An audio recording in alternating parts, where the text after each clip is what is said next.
ಓಂ ಗುರುರ್ಬ್ರಹ್ಮ ಗುರುರ್ವಿಷ್ಣು ಗುರುರ್ದೇವೋ ಮಹೇಶ್ವರ ಗುರು ಸಾಕ್ಷಾತ್ ಪರಂ ಬ್ರಹ್ಮ ತಸ್ಮೈ ಶ್ರೀ ಗುರವೇ ನಮಃ.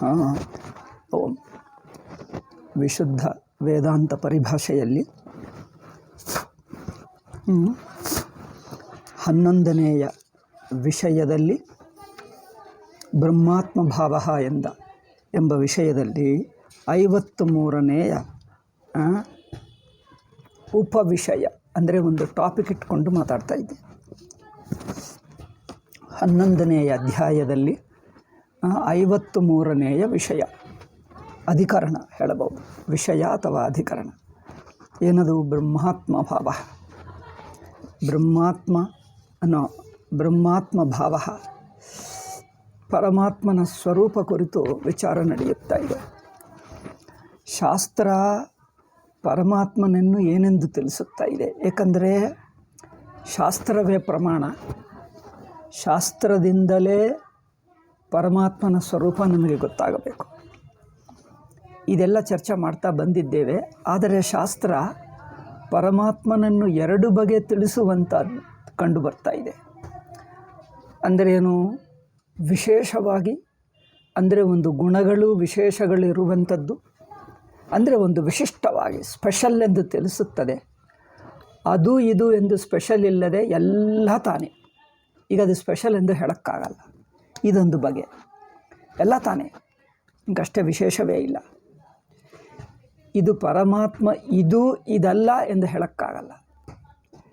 ಅಥವಾ ಪರಮಾತ್ಮ ಇಂಥ ವಿಶಿಷ್ಟವನು, ಇಂಥ ಗುಣಗಳು, ಇಂಥ ಸಾಮರ್ಥ್ಯ, ಇಂಥ ಶಕ್ತಿ, ಇಂಥ ವಿಶೇಷ, ಯಾರಲ್ಲಿಲ್ಲದ ಸ್ಪೆಷಲ್ ತಾನು ಎನ್ನುವುದು ಎಲ್ಲಕ್ಕಿಂತ ಹೆಚ್ಚುಗಾರಿಕೆ, ಎಲ್ಲಕ್ಕಿಂತ ವಿಶೇಷ ಹೇಳುವುದು ಒಂದು ಪದ್ಧತಿ. ಈಗ ವಿಶೇಷ ಹೇಳಿಬಿಟ್ಟರೆ ಒಂದು ಪ್ರತ್ಯೇಕ ಆಗಿಬಿಡ್ತಾನೆ. ಅವನು ಪ್ರತ್ಯೇಕವಲ್ಲ, ಎಲ್ಲವೂ ತಾನೇ. ಎಲ್ಲವೂ ತಾನೆಂದರೆ ಯಾವುದು ಹೌದು ಯಾವುದಲ್ಲ ಎಂದು ಹೇಳೋಕ್ಕಾಗ್ತದೆ. ಇದು ಹೌದು ಇದಲ್ಲ, ಇವನು ಇಷ್ಟು ಇಷ್ಟಲ್ಲ, ಏನು ವಿಂಗಡಿಸಿ ಬಿಡಿಸಿ ಪ್ರತ್ಯೇಕವಾಗಿ ಹೇಳೋಕ್ಕಾಗಲ್ಲ. ಎಲ್ಲ ತಾನೇ, ಏನೇನು ತಿಳ್ಕೊ, ಸರ್ವ ತಾನೇ, ಸರ್ವ ತಾನೇ. ಈಗ ಅದನ್ನು ಅಷ್ಟು ಇಷ್ಟು ಏನು ಹೇಳೋಕ್ಕಾಗಲ್ಲ, ಎಲ್ಲವೂ ತಾನೇ ಅಲ್ಲವೇ? ಇದು ಇನ್ನೊಂದು ಬಗೆ. ಈ ತರಹ ಎರಡು ಬಗೆ ಉಪನಿಷತ್ತಿನಲ್ಲಿ ಹೇಳುವುದು ಕಂಡು ಬರ್ತಾ ಇದೆ. ಆದ್ದರಿಂದ ನಿಶ್ಚಯ ಮಾಡಬೇಕು, ಪರಮಾತ್ಮ ನಿಜವಾಗಿ ಒಂದಾನೊಂದು ವಿಶೇಷ, ಯಾರಲ್ಲಿಲ್ಲದ ತನ್ನದಾದ ಒಂದು ಪ್ರತ್ಯೇಕ, ತನ್ನದಾದ ಒಂದು ವಿಶೇಷವುಳ್ಳವನೋ, ಅಥವಾ ಎಲ್ಲವೂ ತಾನೇ. ಈಗ ಇದು ಹೌದು ಇದಲ್ಲ ಎಂದು ಹೇಳೋಕ್ಕಾಗಲ್ಲ.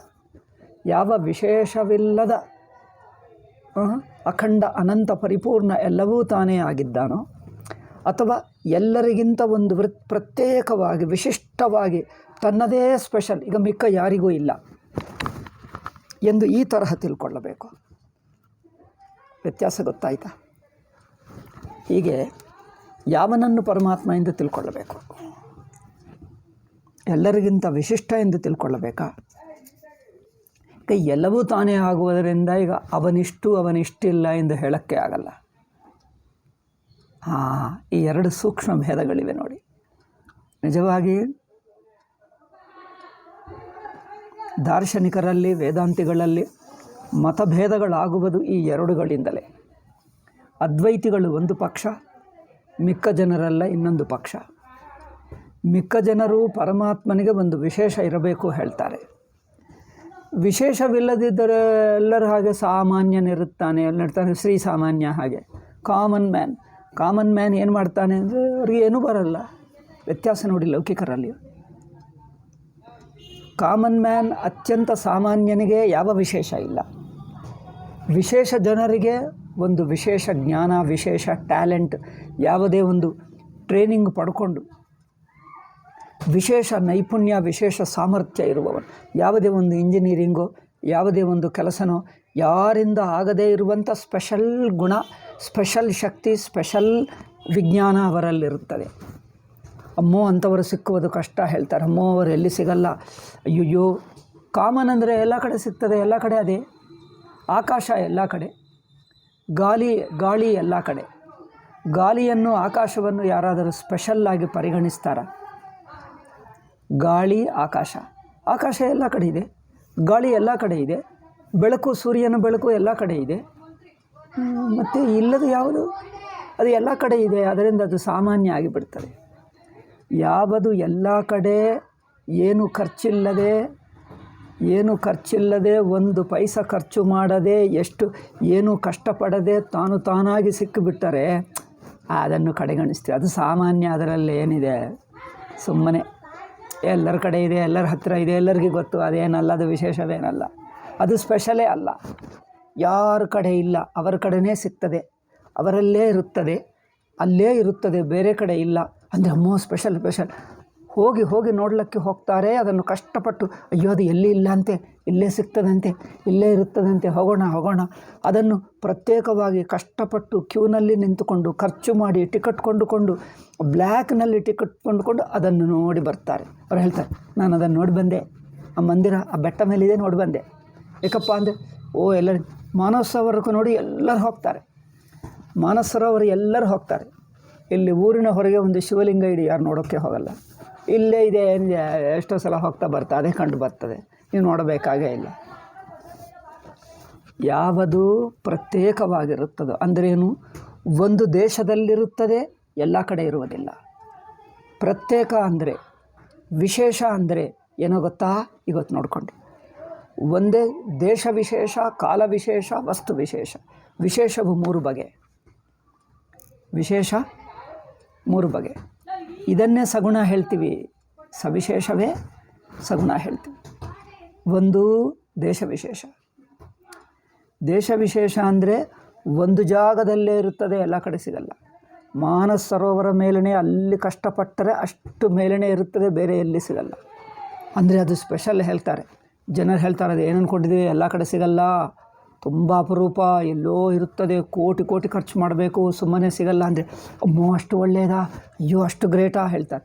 ಎಲ್ಲ ಕಡೆ ಸಿಕ್ಕಿದೆ, ಅದೇನಿದೆ, ಎಲ್ಲ ಕಡೆ ಸಿಗ್ತದೆ. ಏನಿದೆ? ಏನು ಹಣ ಇದ್ದರೆ ಇಲ್ಲಿ ಹೋಗು, ಹಣ ಇಲ್ಲದ್ರೆ ಸುಮ್ಮನೆ ಕೊಡ್ತಾರೆ, ಅಲ್ಲಿ ಜನರಿದೆ. ಹಳ್ಳಿಯಲ್ಲಿರುತ್ತದೆ, ಬೇಕಾದಷ್ಟು ಬಿಸಾಕಿದೆ, ಯಾರನ್ನು ಕೇಳಿದ್ರೆ ನೀನೇ ತೊಗೊಂಡು ಬರಬಹುದು, ಅದಕ್ಕೇನು ಬೆಲೆ ಇಲ್ಲ. ಅಂದರೆ ಜನರ ದೃಷ್ಟಿಯಲ್ಲಿ ಯಾವುದು ಎಲ್ಲೋ ಒಂದು ಕಡೆ ಸಿಗ್ತದೋ ಅದು ವಿಶೇಷ. ಎಲ್ಲ ಕಡೆ ಸಿಕ್ಕಿದ್ರೆ ಏನಿದೆ, ಸಾಮಾನ್ಯ, ಅದಕ್ಕೆ ಬೆಲೆನೇ ಇಲ್ಲ. ಅದೊಂದು ಲೆಕ್ಕನ, ಅದೊಂದು ಮಾತಾಡತಕ್ಕ ವಿಷಯವ, ಎಲ್ಲ ಕಡೆ ಸಿಗ್ತದೆ, ಏನಿದೆ, ಎಲ್ಲರ ಹತ್ತಿರ ಇದೆ. ಎಲ್ಲರ ಹತ್ತಿರ ಇದ್ದರೆ ಅದು ಕಡೆಗಣಿಸಿಬಿಡ್ತಾರೆ. ಯಾರ ಹತ್ತಿರ ಇಲ್ಲ, ಅವನೊಬ್ಬನ ಹತ್ತಿರ ಇದೆ ಅಂದರೆ ವಿಶೇಷ ಹೇಳ್ತಾರೆ. ಅಂದರೆ ದೇಶ ವಿಶೇಷ. ಕಾಲ ವಿಶೇಷ ಅಂದರೆ ಒಂದು ಸಮಯದಲ್ಲೇ ಇರುತ್ತದೆ, ಎಂದಿಗೂ ಇರಲ್ಲ. ಹುಣ್ಣಿಮೆಯಲ್ಲೇ ಪೂರ್ಣಚಂದ್ರ ಕಂಡು ಬರ್ತಾನೆ. ಪ್ರತಿ ದಿವಸ ಚಂದ್ರ ಕಂಡು ಬರ್ತಾನೇನು? ಪ್ರತಿ ದಿವಸ ಕಂಡು ಬರುವುದೇ ಇಲ್ಲ. ಪ್ರತಿ ದಿವಸ ಇಷ್ಟೇ ಒಂದೊಂದು ತುಂಡೇ ಕಂಡು ಬರ್ತಾನೆ. ಶುಕ್ಲ ಪಕ್ಷ ಆಗಲಿ, ಕೃಷ್ಣ ಪಕ್ಷ ಆಗಲಿ. ಹುಣ್ಣಿಮೆಗೆ ತಿಂಗಳಿಗೆ ಒಂದು ಸಲನೇ ಕಂಡು ಬರ್ತಾನೆ. ಹುಣ್ಣಿಮೆ ಪೂರ್ಣವಾಗಿ, ಅದು ರಾತ್ರಿಗೆ ಮತ್ತು ಹಗಲು ಕಂಡು ಬರಲ್ಲ. ಅದು ಮೋಡಗಳಿದ್ದರೆ ಕಂಡು ಬರಲ್ಲ ಅಲ್ಲವೇ? ಮೋಡಗಳಿದ್ದರೆ ಕಂಡು ಬರಲ್ಲ. ಅದು ಹುಣ್ಣಿಮೆ ಆಗಬೇಕು, ಮೋಡಗಳಿರಬಾರದು. ಆವಾಗಲೇ ನೋಡ್ಲಿಕ್ಕಾಗ್ತದೆ. ಅದು ಅಷ್ಟೇ, ಇವತ್ತು ರಾತ್ರಿ ಮತ್ತು ನಾಳೆ ಸಿಗೋದಿಲ್ಲ, ಮತ್ತೆ ಮುಂದಿನ ತಿಂಗಳವರೆಗೆ. ಅಯ್ಯೋ ಸ್ಪೆಷಲಪ್ಪ, ಅಪರೂಪ. ಸ್ಪೆಷಲ್ ಅಂದರೆ ಅಪರೂಪ. ಪರಮಾತ್ಮ ಅಪರೂಪನ, ಎಲ್ಲವೂ ಎಲ್ಲ ತಾನಲ್ಲದ್ದಿಲ್ಲ, ತಾನಲ್ಲದ್ದು ಇಲ್ಲವೇ ಇಲ್ಲ, ಎಲ್ಲ ತಾನೋ ಅಥವಾ ಅಪರೂಪವೋ ಎಲ್ಲೋ ಒಂದು ಕಡೆ ಇರುತ್ತದೆ, ಒಂದು ಬಗೆ ಇರುತ್ತದೆ, ಒಂದು ಸಮಯದಲ್ಲೇ ಇರುತ್ತದೆ, ಬೇರೆ ಕಡೆ ಸಿಗಲ್ಲ. ಅಪರೂಪ ಎಲ್ಲೋ ಒಂದು ಕಡೆ. ಕನ್ನಡದಲ್ಲಿ ಅಪರೂಪ, ಕನ್ನಡ ಭಾಷೆಯಲ್ಲಿ ಅಪರೂಪ ಅಂದರೆ ಅದೊಂದು ಅರ್ಥ, ವಿಶೇಷ. ಜನರು ಏನು ತಿಳ್ಕೊಳ್ತಾರೆ, ಲೌಕಿಕರ ದೃಷ್ಟಿ, ಎಲ್ಲ ಕಡೆ ಸಿಕ್ಕೋದಕ್ಕೆ ಬೆಲೆ ಇಲ್ಲ, ಎಲ್ಲೋ ಕೆಲವೊಮ್ಮೆ ಸಿಗ್ತದೆ, ಆವಾಗಲೇ ಸಿಗ್ತದೆ, ಎಂದಿಗೂ ಸಿಗಲ್ಲ, ಎಂದೆಂದಿಗೂ ಸಿಗಲ್ಲ. ಒಂದಾನೊಂದು ಸಮಯದಲ್ಲೇ ಸಿಗ್ತದೆ ಅಂದರೆ ಅಮ್ಮೋ ಅಪರೂಪ, ಎಲ್ಲಿಗೂ ಸಿಗಲ್ಲಪ್ಪ, ತುಂಬ ಅಪರೂಪ. ಮತ್ತು ಕೆಲವರು ಹೇಳ್ತಾರೆ 12 ವರ್ಷಕ್ಕೆ ಒಂದು ಸಲ, ಅಥವಾ ಈ ಗ್ರಹಣ ಇದೆ, ಸೂರ್ಯಗ್ರಹಣ ಯಾವಾಗಲೂ ಬರುತ್ತದೆ, 12 ವರ್ಷ 20 ವರ್ಷದಿಂದ ಈ ಸಮಯದ ಬಂದಿಲ್ಲ, ಈ ತರಹ ಗ್ರಹಣ ಬಂದೇ ಇಲ್ಲ, 20 ವರ್ಷ ನಂತರ ಬರುತ್ತಾ ಇದೆ, ಬನ್ನಿ ನೋಡಿ.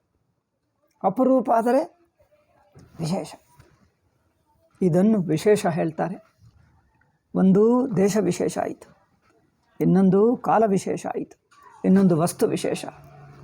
ವಸ್ತುಗಳಿಗೆ ತನ್ನದಾದ ಗುಣಗಳಿರುತ್ತವೆ. ಈ ಪ್ರತ್ಯೇಕ ಗುಣ, ಈ ಪ್ರತ್ಯೇಕ ಸಾಮರ್ಥ್ಯ, ಈ ಪ್ರತ್ಯೇಕ ಶಕ್ತಿ ಇವನಿಗೇ ಇರುತ್ತದೆ, ಬೇರೆ ಯಾರಿಗೂ ಇಲ್ಲ. ಸ್ವಲ್ಪ ಇದ್ದರೆ ಇರ್ಬೋದು, ಬಟ್ ಒಂಚೂರು ಕಮ್ಮಿ, ಬಟ್ ಇಲ್ಲಿರುವಷ್ಟು ಇಲ್ಲವೇ ಇಲ್ಲ. ಇದೇ ಸ್ಪೆಷಲ್. ಅಂದರೆ ಇದು ಗುಣವಿಶೇಷ, ದೇಶ ವಿಶೇಷ, ಕಾಲ ವಿಶೇಷ, ವಸ್ತು ವಿಶೇಷ. ವಸ್ತು ವಿಶೇಷವನ್ನೇ ಗುಣವಿಶೇಷ ಎಂದು ಹೇಳ್ತೀವಿ ಅಲ್ಲವೇ? ಅಂದರೆ ದೇಶ ವಿಶೇಷ ಒಂದೇ ಜಾಗದಲ್ಲಿ ಸಿಗ್ತದೆ, ಎಲ್ಲ ಕಡೆ ಸಿಗಲ್ಲ. ಕಾಲ ವಿಶೇಷ ಒಂದಾನೊಂದು ಕಾಲದಲ್ಲೇ ಇರುತ್ತದೆ, ಎಂದಿಗೂ ಸಿಗಲ್ಲ. ಗುಣವಿಶೇಷ, ವಸ್ತು ವಿಶೇಷ ಅಂದರೆ ಒಬ್ಬನಲ್ಲೇ ಇರುತ್ತದೆ, ಒಂದೇ ಆಗುತ್ತದೆ, ಇನ್ನೊಂದು ಆಗಲ್ಲ, ಇನ್ನೊಬ್ಬರ ಹತ್ತಿರ ಸಿಗಲ್ಲ, ಬೇರೆ ಎಲ್ಲಿಯೂ ಇರುವುದಿಲ್ಲ. ಆವಾಗ ಅದಕ್ಕೆ ವಿಶೇಷ ಅಲ್ಲವೇ? ಪರಮಾತ್ಮನನ್ನು ಇಂಥ ವಿಶೇಷವನ್ನಾಗಿ ಹೇಳುವುದು ಉಂಟು. ಉಪನಿಷತ್ತಿನಲ್ಲಿ ಆ ತರಹನೂ ಕಂಡು ಬರ್ತಾ ಇದೆ. ಆದರೆ ವಿಶೇಷವನ್ನು ಹೇಳುವುದಲ್ಲವೇ ಇನ್ನೊಂದು ಬಗೆನೂ ಹೇಳುವುದುಂಟು. ಆದರೆ ನಮ್ಮ ಅದ್ವೈತರನ್ನು ಬಿಟ್ಟು ಮಿಕ್ಕ ಜನರು, ಅದ್ವೈತೇತರರು, ಈ ಎಲ್ಲವೂ ವಿಶೇಷರಹಿತ, ಯಾವ ವಿಶೇಷವಿಲ್ಲದ ಎಲ್ಲ ವಿಶೇಷಗಳನ್ನು ದಾಟಿರುವಂಥ ಪರಮಾತ್ಮನನ್ನು ಕಡೆಗಣಿಸಿದ್ದಾರೆ. ಇಲ್ಲಿ ನೋಡಿ, ವಿಶೇಷವಿಲ್ಲ ಅಂದರೆ ಎರಡು ಬಗೆ ತಗೊಳ್ಳಬಹುದು. ವಿಶೇಷ ಅಂದರೆ ಒಂದು ಸ್ಪೆಷಾಲಿಟಿ, ಒಂದು ಪ್ರತ್ಯೇಕತೆ. ಏನು ಪ್ರತ್ಯೇಕತೆ ಇಲ್ಲ ಅಂದರೆ ಪ್ರತ್ಯೇಕತೆ ಇಲ್ಲ, ವಿಶೇಷವಿಲ್ಲ, ಅದಕ್ಕೆ ನಿರ್ವಿಶೇಷ, ವಿಶೇಷತ್ವರಹಿತ ಹೇಳ್ತೀವಿ. ವಿಶೇಷವಿಲ್ಲ, ನಿರ್ವಿಶೇಷ ಎಂಬುದು ಎರಡು ಬಗೆ ಅರ್ಥ ಮಾಡಿಕೊಳ್ಳಬಹುದು. ಪರಮಾತ್ಮಕ್ಕೆ ಒಂದು ಹೇಳ್ತೀನಿ, ವಿಶೇಷವನ್ನು ದಾಟಿರುವ ನಿರ್ವಿಶೇಷ ಒಂದು, ವಿಶೇಷಕ್ಕೆ ಏನು ಹೇಳಬೇಕಪ್ಪ, ವಿಶೇಷವೇ ಇರುವ ಹಾಗಿಲ್ಲದ ನಿರ್ವಿಶೇಷ. ನಿರ್ವಿಶೇಷ ಅಂದರೆ ಸಾಮಾನ್ಯ. ಸಾಮಾನ್ಯ ಅಂದರೆ ಏನು? ಕಡೆಗಣಿಸುವುದು. ಅಂದರೆ ವಿಶೇಷವಿಲ್ಲದವನನ್ನು ಎರಡು ಬಗೆ ನೋಡಬಹುದು. ವಿಶೇಷಕ್ಕಿಂತ ಹೆಚ್ಚು ಅಂದರೆ ಎಲ್ಲ ತಾನೇ.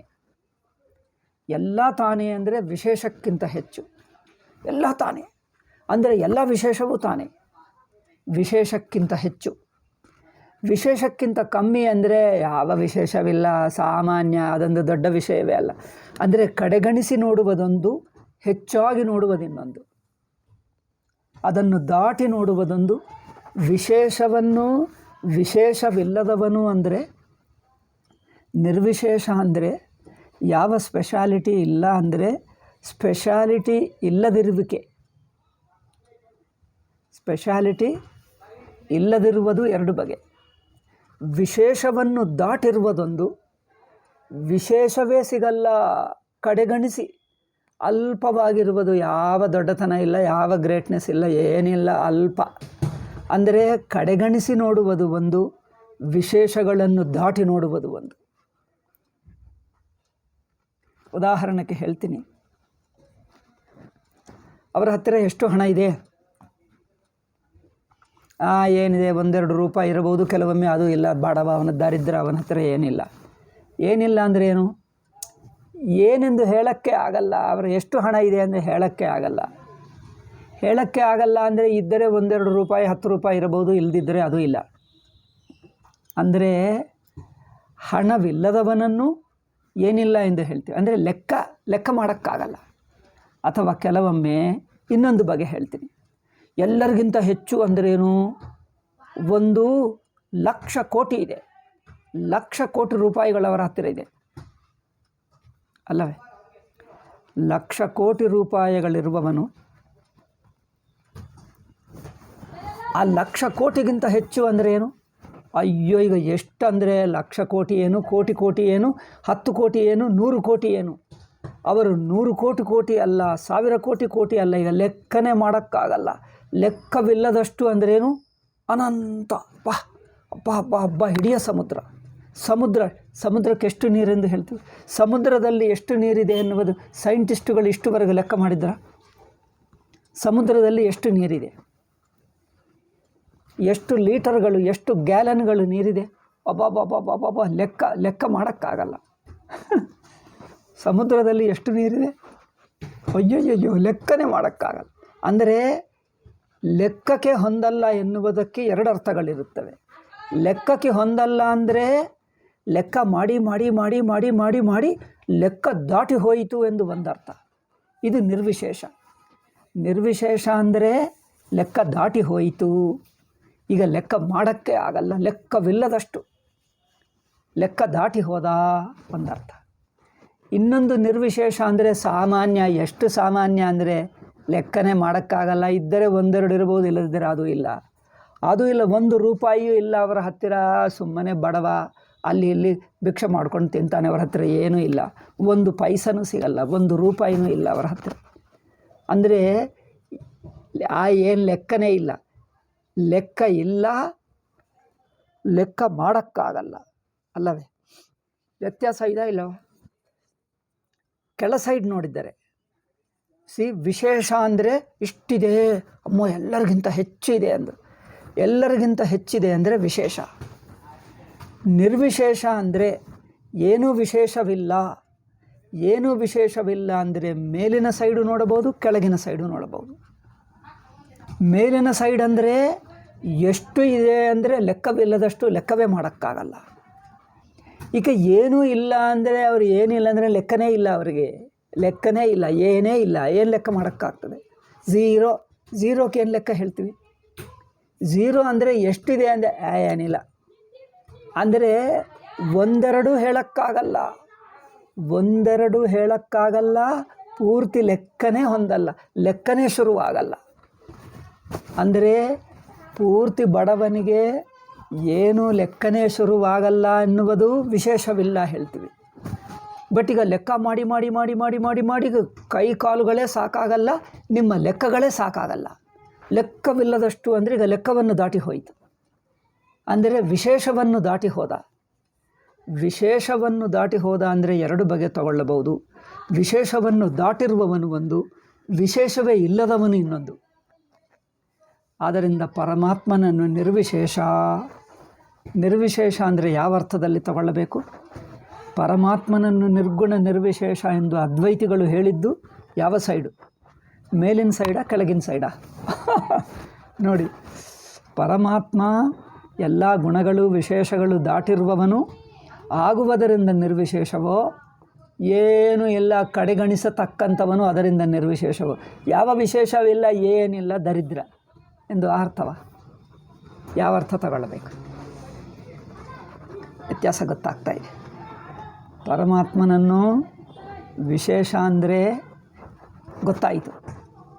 ಆದರೆ ಅದ್ವೈತಿಗಳನ್ನು ಬಿಟ್ಟು ಮಿಕ್ಕ ಜನರೆಲ್ಲ ಪರಮಾತ್ಮ ವಿಶೇಷ ವಿಶೇಷ ವಿಶೇಷ, ಸಮಥಿಂಗ್ ಸ್ಪೆಷಲ್, ಎಲ್ಲರಿಗಿಂತ ಹೆಚ್ಚು ಎಲ್ಲರಿಗಿಂತ ಹೆಚ್ಚು ಹೆಚ್ಚು ಹೆಚ್ಚು ಹೆಚ್ಚು ಹೆಚ್ಚಿರುವವನು ಪರಮಾತ್ಮ, ಕಡಿಮೆ ಇರುವವರೆಲ್ಲ ಮಿಕ್ಕ ಜನರು, ಎಲ್ಲರಿಗಿಂತ ಹೆಚ್ಚು ಪರಮಾತ್ಮ. ಅದ್ವೈತಿಗಳು ಹೇಳಿದ್ದರು ಎಲ್ಲರಿಗಿಂತ ಹೆಚ್ಚು ಎನ್ನುವುದು ಒಂದು ಹಂತ ನಿಜ, ಸಗುಣ ಬ್ರಹ್ಮದಲ್ಲಿ ಅದು ನಿಜ. ಆದರೆ ಆ ಸಗುಣ ಬ್ರಹ್ಮವನ್ನು ದಾಟಿರುವ ಒಂದು ನಿರ್ಗುಣ ಬ್ರಹ್ಮ ಇದೆ. ಅವನು ಎಲ್ಲರಿಗಿಂತ ಹೆಚ್ಚಲ್ಲ, ಎಲ್ಲರೇ ಇಲ್ಲ, ಹೆಚ್ಚೆಂಬ ಪ್ರಶ್ನೆನೇ ಇಲ್ಲ, ಎಲ್ಲ ತಾನೇ. ಎಲ್ಲ ತಾನೇ ಅಂದರೆ ಅವರು ಹೆಚ್ಚು ಎಂದು ಹೇಳೋಕ್ಕೆ ಹೊಂದಲ್ಲ. ಹೆಚ್ಚು ಎನ್ನುವುದು ಕಮ್ಮಿ ಆಗಿಬಿಡ್ತದೆ. ಏಕೆ? ಎಲ್ಲವೂ ತಾನೇ ಆದರೆ ಹೆಚ್ಚೇನು? ಯಾರಿಗಿಂತ ಹೆಚ್ಚು? ಯಾರಿಗಿಂತ ಹೆಚ್ಚು ಹೇಳಬೇಕೋ ಯಾರೂ ಇಲ್ಲ, ಎಲ್ಲವೂ ತಾನೇ. ವ್ಯತ್ಯಾಸ ಗೊತ್ತಾಯ್ತಾ? ಎಲ್ಲವೂ ತಾನೇ, ಯಾರಿಗಿಂತ ಹೆಚ್ಚು ಹೇಳಬೇಕೋ ಆ ಇನ್ನೊಬ್ಬರಿಲ್ಲವೇ ಇಲ್ಲ. ಅದು ಅನಂತ. ಅನಂತ ಅಂದರೆ ಲೆಕ್ಕವಿಲ್ಲದಷ್ಟು. ಈ ತರಹ ನಿರ್ವಿಶೇಷ ನಾವು ಹೇಳಿದ್ದೇವೆ. ಅವರ ಫಲ. ಅವರು ವಿಶೇಷ ಇರಬೇಕು. ನಿರ್ವಿಶೇಷ ಅಂದರೆ ಏನು ಕಡೆಗಣಿಸತಕ್ಕವನು, ಏನು ದರಿದ್ರನು, ಏನು ಯಾವ ಲೆಕ್ಕಕ್ಕೆ ಬರದೇ ಇಲ್ಲವನು, ಏನಿಲ್ಲದವನು ದರಿದ್ರ. ಅದರಿಂದ ನಿರ್ವಿಶೇಷ ಅಂದರೆ ದರಿದ್ರ ಎಂದು ನೋಡ್ತಾ ಇದ್ದಾರೆ. ಅದರಿಂದ ಅದ್ವೈತಿಗಳು ಹೇಳುವ ಪರಮಾತ್ಮ ಅವರು ಪರಮಾತ್ಮನೇ ಅಲ್ಲ, ನಾಸ್ತಿಕ, ಶೂನ್ಯ, ಏನಿಲ್ಲವೇ ಇಲ್ಲ, ನಾಸ್ತಿಕರು, ಇವರು ದೇವರನ್ನೇ ಒಪ್ಪಲ್ಲ, ಹೀಗೆ ಮಾತಾಡ್ತಾರೆ. ವ್ಯತ್ಯಾಸ ಗೊತ್ತಾಗ್ತಾ ಇದೆಯಾ? ಅದ್ವೈತಿಗಳಲ್ಲದವರು ಮಿಕ್ಕ ಜನರೆಲ್ಲ ಪರಮಾತ್ಮನನ್ನು ಏನೋ ವಿಶೇಷ ಹೇಳ್ತಾರೆ. ಇಷ್ಟಿರಬೇಕು, ಇಷ್ಟು ಗ್ರೇಟ್, ಆಹಾ ಇಷ್ಟು, ಆಹಾ ಇಷ್ಟು. ಅದ್ವೈತಿಗಳು ಹೇಳ್ತಾರೆ ಅದು ನಿಜ. ಒಂದು ಹಂತದಲ್ಲಿ ಸಾಧಕನ ಒಂದು ದೃಷ್ಟಿಗೆ ಎಲ್ಲರಿಗಿಂತ ಹೆಚ್ಚು ಎನ್ನುವುದು ಸರಿಯಾಗಿದೆ. ನಾವು ಹೇಳ್ತೀವಿ ಸಗುಣೋಪಾಸನ ಮಾಡುವಾಗ ಎಲ್ಲರಿಗಿಂತ ಹೆಚ್ಚು ಹೇಳ್ತೀವಿ. ಬಟ್ ಎಲ್ಲರಿಗಿಂತ ಹೆಚ್ಚು ಎಂದು ಹೇಳುವಕ್ಕಿಂತ ಇನ್ನೊಂದಿದೆ. ಅದೇನು ಅಂದರೆ ಅಲ್ಲಿ ಹೆಚ್ಚು ಕಮ್ಮಿ ಎಂಬ ಲೆಕ್ಕನೇ ಇಲ್ಲ, ಎಲ್ಲ ತಾನೇ. ಆದ್ದರಿಂದ ಎಲ್ಲರಿಗಿಂತ ಹೆಚ್ಚೆಂಬುದನ್ನು ದಾಟಿರುವುದು ಅಖಂಡ ಅನಂತ ಅದ್ವಿತೀಯ. ಇದು ಪರಮಾತ್ಮ. ಅದರಿಂದ ಪರಮಾತ್ಮ ನಿರ್ವಿಶೇಷ, ಎಲ್ಲ ಗುಣಗಳನ್ನು ದಾಟಿದ್ದಾನೆ.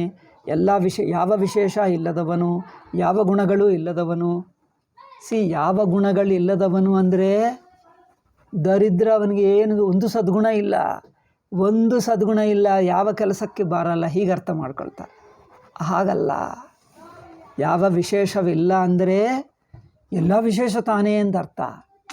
ನೋಡಿ, ಎಲ್ಲ ವಿಶೇಷ ತಾನೇ, ಎಲ್ಲವೂ ತಾನೇ, ಆದರೆ ಏನೆಂದು ವಿಶೇಷ ಹೇಳಬೇಕು?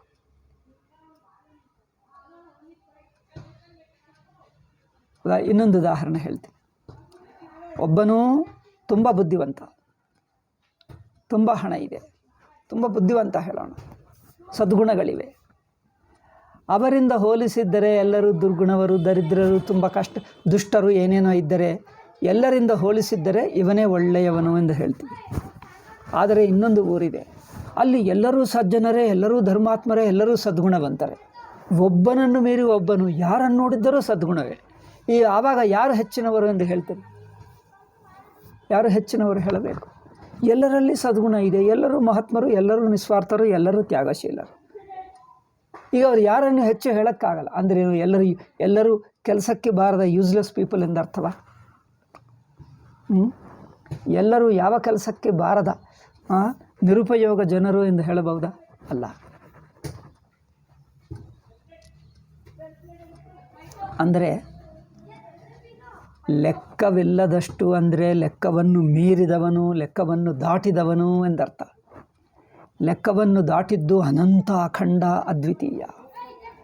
ಈಗ ಇವರೇನು ಲೆಕ್ಕ ಮಾಡ್ತಾರೆ? ಏನಿಲ್ಲದವನು ಅಂದರೆ ಯಾವ ಕೆಲಸಕ್ಕೆ ಬಾರದವನು. ಆದ್ದರಿಂದ ಈ ನಿರ್ವಿಶೇಷವನ್ನು ನಾವು ಮೇಲೆ ಸೈಡ್ ಮಾತಾಡಿದ್ದರೆ ಅವರು ಕೆಳಗೆ ಸೈಡ್ ತಗೊಳ್ತಾರೆ. ಯಾರು? ಅದ್ವೈತಿಗಳಲ್ಲದವರು. ತಗೊಂಡು ಬಿಟ್ಟು ನಿಮ್ಮ ಈಶ್ವರ ಅಂದರೆ ಶೂನ್ಯ, ನಿಮ್ಮ ಈಶ್ವರ ಯಾವ ಕೆಲಸಕ್ಕೆ ಬಾರಲ್ಲ, ಅದು ನಾಸ್ತಿಕನೇ, ಏಕೆಂದರೆ ನೀವು ಈಶ್ವರನನ್ನೇ ಒಪ್ಪಲ್ಲ, ನೀವು ನಾಸ್ತಿಕರು, ನೀವು ಶೂನ್ಯರು ಎಂದು ಅದ್ವೈತಿಗಳನ್ನು ಅವರು ಬೈಯುತ್ತಾರೆ. ಯಾರು? ದ್ವೈತಿಗಳು, ವಿಶಿಷ್ಟ ಅದ್ವೈತಿಗಳು ಮುಂತಾದವರು ಅನೇಕ ಜನರಿದ್ದಾರೆ. ಅದ್ವೈತಿಗಳಲ್ಲದವರು ಅನೇಕ ಸಣ್ಣ ಪುಟ್ಟಗಳಿದ್ದಾರೆ. ಸಣ್ಣ ಪುಟ್ಟ ಅಂದರೆ ಅವರ ಅನುಯಾಯಿಗಳು ಕಮ್ಮಿ. ಅದ್ವೈತಿಗಳಿಗೆ ಭಾರತ ದೇಶದಲ್ಲಿ ಅನುಯಾಯಿಗಳು, ಪುಸ್ತಕಗಳು ಹೆಚ್ಚು ಅದ್ವೈತಿಗಳಲ್ಲೇ ಇದ್ದಾರೆ. ಅವರು ಇದ್ದಾರೆ, ಆದರೆ ಕೆಲವು ಕಮ್ಮಿ. ಅವರವರಿಗೆ ತಮ್ಮ ಕೆಲವು ಅನುಯಾಯಿಗಳು, ಕೆಲವು ಆಶ್ರಮಗಳು, ಕೆಲವು ಜನರು ಇದ್ದಾರೆ, ಅವ್ರಿಗೂ ಇದ್ದಾರೆ. ಸಣ್ಣ ಪುಟ್ಟ ಹೇಳುವುದಂದರೆ ಅನಂತದಿಂದ ಹೋಲಿಸಿದಾಗ, ಇಲ್ಲದಿದ್ದರೆ ಅವ್ರಿಗೂ ಬೇಕಾದಷ್ಟಿದ್ದಾರೆ. ಅಷ್ಟೇನು ಸಣ್ಣ ಪುಟ್ಟ ಅಲ್ಲ, ತುಂಬ ಹೆಚ್ಚಿನ ಜನರಿದ್ದಾರೆ. ಸಣ್ಣ ಪುಟ್ಟ ಎನ್ನುವುದು ಅನಂತ ದೃಷ್ಟಿಯ ಹೋಲಿಸಿ ಹೇಳ್ತಾ ಇದ್ದೀನಿ ಅಷ್ಟೇ, ಅವರನ್ನು ಕಡೆಗಣಿಸುವ ದೃಷ್ಟಿಯಿಂದ ಅಲ್ಲ. ಆದ್ದರಿಂದ ನಿರ್ವಿಶೇಷ ಅಂದರೆ ಅಖಂಡ ಅನಂತ, ಎಲ್ಲವೂ ತಾನೇ ಅಂದರೆ ಅವರಿಗೆ ಎಷ್ಟು ಎಲ್ಲ ತಾನೇ ಅಂದರೆ ಹೇಳುವುದಕ್ಕೆ ಬಾಯೇ ಇಲ್ಲ. ಏನೂ ಇಲ್ಲದಿರುವಾಗ ಹೇಳುವುದಕ್ಕೆ ಬಾಯಿ ಬರಲ್ಲ. ಎಲ್ಲ ತಾನಾಗೇ ಇರುವಾಗ ಏನು ಹೇಳುವುದೇನಿದೆ? ಹೇಳುವುದಕ್ಕೆ ಬರಲ್ಲ, ಹೇಳುವುದಕ್ಕೆ ಉಳಿಯಲ್ಲ. ಎರಡು ವ್ಯತ್ಯಾಸ ಇದೆ ನೋಡಿ. ಹೇಳುವುದಕ್ಕೆ ಬರಲ್ಲ ಅಂದರೆ ಏನೂ ಇಲ್ಲ, ಹೇಳುವುದಕ್ಕೆ ಏನೂ ಉಳಿಯಲ್ಲ ಅಂದರೆ ಎಲ್ಲವೂ ತಾನೇ. ಈಗ ಇನ್ನೇನು ಹೇಳಬೇಕು? ಹೇಳುವುದಕ್ಕೆ ಏನೂ ಉಳಿಯಲ್ಲ, ಎಲ್ಲವೂ ಹಾಗೆ ಬಿಟ್ಟಿತು. ಹಾಗೆ ಇದನ್ನು ನಾನು ಮತ್ತೆ ಹೇಳ್ತಾ ಇದ್ದೀನಿ. 2, 3, 4 ದೃಷ್ಟಾಂತಗಳಿಂದ ಹೇಳಿದೆ, ನೀವು ನೋಡಿಕೊಂಡು. 3, 4 ದೃಷ್ಟಾಂತಗಳಿಂದ ಹೇಳಿದೆ. ಇದರಿಂದ ಕಲಿಯತಕ್ಕದ್ದೇನೆಂದರೆ, ನಿರ್ವಿಶೇಷ ಎಂಬುದು ಅದ್ವೈತಿಗಳು ಹೇಳುವುದು ಅತ್ಯಂತ ಉತ್ತಮವಾದದ್ದು. ಇದು ಮೊದಲು ಅದ್ವೈತಿಗಳು ಸರಿಯಾಗಿ ಅರ್ಥ ಮಾಡಿಕೊಳ್ಳಬೇಕು. ಅದ್ವೈತ ಸಾಧಕರು, ಜಿಜ್ಞಾಸುಗಳು ಸರಿಯಾಗಿ ಅರ್ಥ ಮಾಡಿಕೊಳ್ಳಬೇಕು. ಈಗ ಅದ್ವೈತೇತರರಲ್ಲಿ ಕೆಲವರಿಗೆ ಗೊತ್ತು, ಕೆಲವರಿಗೆ ನಾವು ಹೇಳಬೇಕಾಗ್ತದೆ.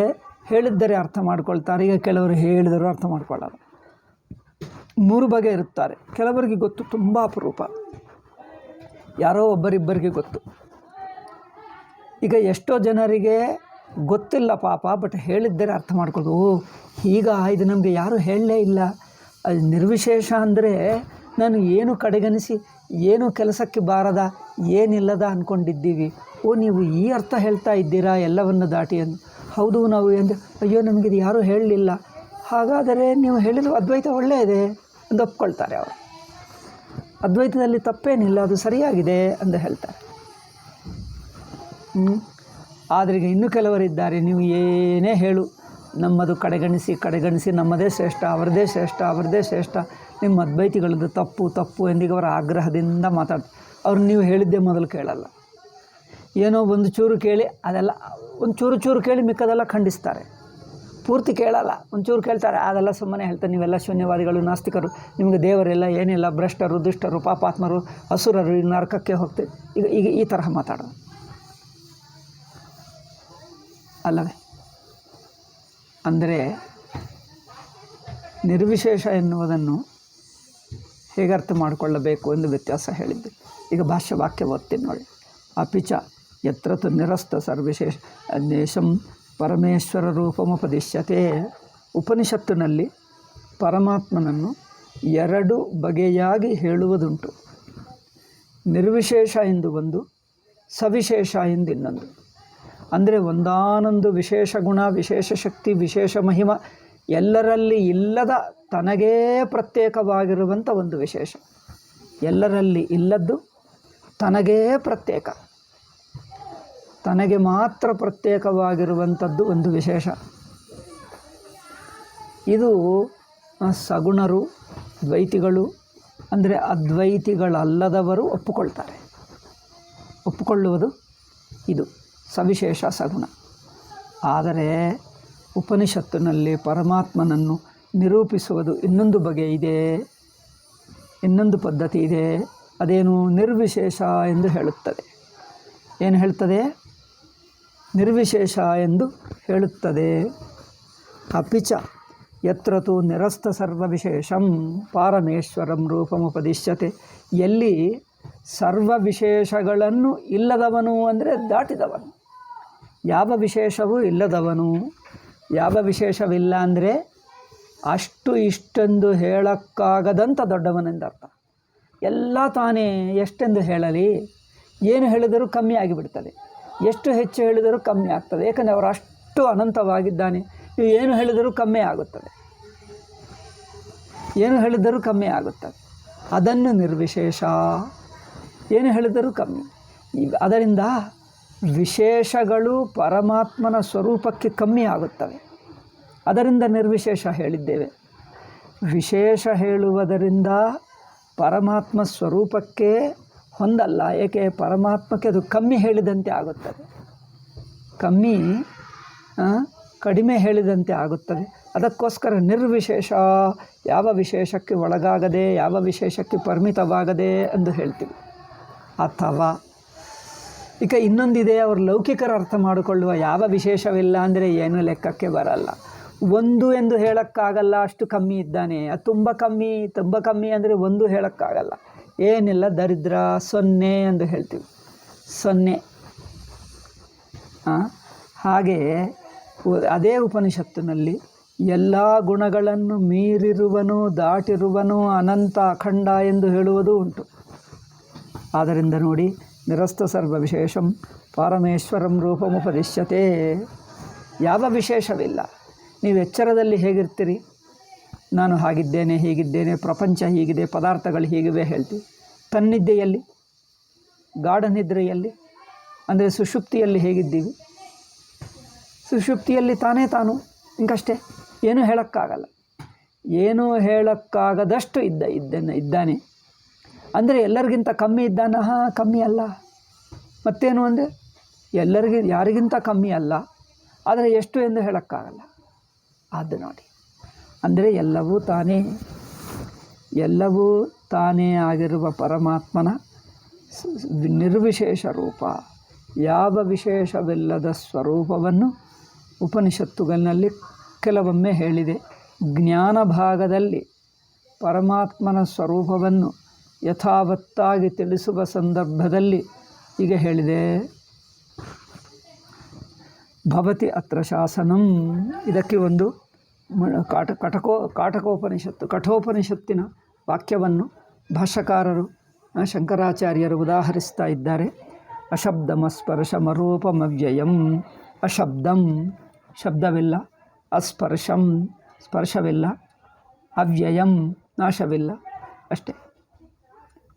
ಯಾವ ಗುಣಗಳನ್ನು ನಿಷೇಧ ಮಾಡುವುದು ಅಂದರೆ ಈ ಗುಣಗಳು ಸಣ್ಣವಾಗಿ ಬಿಡುತ್ತವೆ, ಅಲ್ಪದಾಗಿ ಬಿಡುತ್ತದೆ. ಈ ಗುಣಗಳಿಗೆ ಸಿಗಲ್ಲ, ಎಟ್ಕಲ್ಲ, ಗುಣಗಳಿಗೆ ಹೊಂದದಿರುವಂಥ ಹೆಚ್ಚು ಎಂದರ್ಥ. ಯಾವ ಲೆಕ್ಕಕ್ಕೆ ಹೊಂದದಿರುವಂಥ ಹೆಚ್ಚು ಎಂದರ್ಥ. ಆದ್ದರಿಂದ ಭವತಿ ತತ್ರ ಶಾಸ್ತ್ರಂ ಅಶಬ್ದಮಸ್ಪರ್ಶಮರೂಪಮವ್ಯಯಂ ಇತ್ಯಾದಿ ಏಕೆಂದರೆ ಎಲ್ಲವೂ ತಾನೇ, ಎಲ್ಲಕ್ಕೆ ಕಾರಣ ತಾನೇ, ಎಲ್ಲಕ್ಕೆ ಮೂಲ ತಾನೇ, ತನ್ನಿಂದಲೇ ಇಡೀ ಜಗತ್ತು. ಅದರಿಂದ ತಾನು ಏನೂ ಇಲ್ಲದವನು ಹೇಗಾಗುತ್ತಾನೆ? ಪರಮಾತ್ಮಕ್ಕೆ ವಿಶೇಷವಿಲ್ಲ ಅಂದರೆ ಅದು ಇದು ಅಷ್ಟು ಇಷ್ಟು ಎಂದು ಹೇಳೋಕ್ಕಾಗಲ್ಲ. ಅಷ್ಟೇ. ತಾನೇ ಇಲ್ಲ ಎಂದು ಹೇಳಲಿಲ್ಲವೇ? ಪರಮಾತ್ಮನೇ ಇಲ್ಲ ಎಂದು ಹೇಳಲಿಲ್ಲ. ಇಲ್ಲ, ಪರಮಾತ್ಮನಿಲ್ಲ ಎಂದು ನೀವು ಹೇಳಲಿಲ್ಲ ಎಂದು ಒಪ್ಕೊಳ್ತೀರಿ. ಆದರೆ ಇದ್ದಾನೆಂದು ಗೊತ್ತಾಗುವುದು ಹೇಗೆ? ಇದ್ದಾನೆ ಎಂದು ಗೊತ್ತಾಗುವುದು ಹೇಗೆ? ಎಲ್ಲರ ಅನುಭವ ಅಷ್ಟೇ. ಎಲ್ಲರ ಅನುಭವವೇ. ಅದು ಸ್ವತಃಸಿದ್ಧ. ಅದು ಸ್ವತಃಸಿದ್ಧ. ಆದ್ದರಿಂದ ಭವತಿ ಅತ್ರ ಶಾಸ್ತ್ರಂ ಅಶಬ್ದಮಸ್ಪರ್ಶಮರೂಪಮವ್ಯಯಂ ಇತ್ಯಾದಿ ಸರ್ವಕ. ಏಕೆಂದರೆ ಎಲ್ಲಕ್ಕೆ ಅವನೇ ಕಾರಣವಾಗುವುದರಿಂದ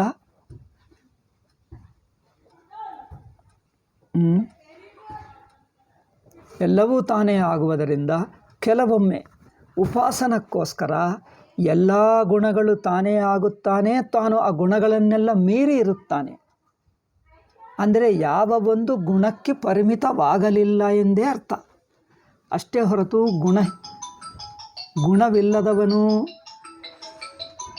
ಗುಣವಿಲ್ಲದವನು ನಿರ್ವಿಶೇಷ ಅಂದರೆ ಅರ್ಥವೇನು? ನಿರ್ವಿಶೇಷ ಅಂದರೆ ಅರ್ಥವೇನು? ಯಾರೋ ರಿಂಗ್ ಮಾಡ್ತಾರೆ, ಫೋನ್ ಅಲ್ಲಿಟ್ಟೆ. ಆಯಿತು, ಬಿಡಲಿ, ಒಂದು ನಿಮಿಷ ನೋಡಿ ಬರ್ತೀನಿ. ಅವ್ರು ಬಿಡೋದೇ ಅಲ್ಲ.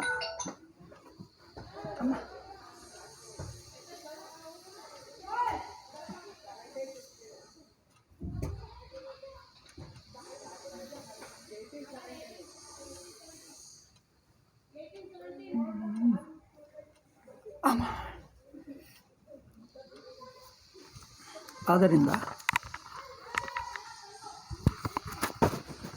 ಇಲ್ಲಿ ಸರ್ವಗುಣಗಳು ರಹಿತ ಅಂದ್ರೇನು?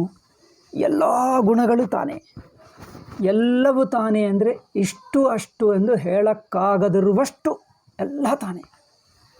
ಅಂಥವನನ್ನು, ಪರಮಾತ್ಮನನ್ನು ಇಷ್ಟು ಗುಣ ಎಂದು ಹೇಳಿದ್ದರೆ ಇಷ್ಟಕ್ಕಿಂತ ಹೆಚ್ಚು ಇದ್ದಾನೆ.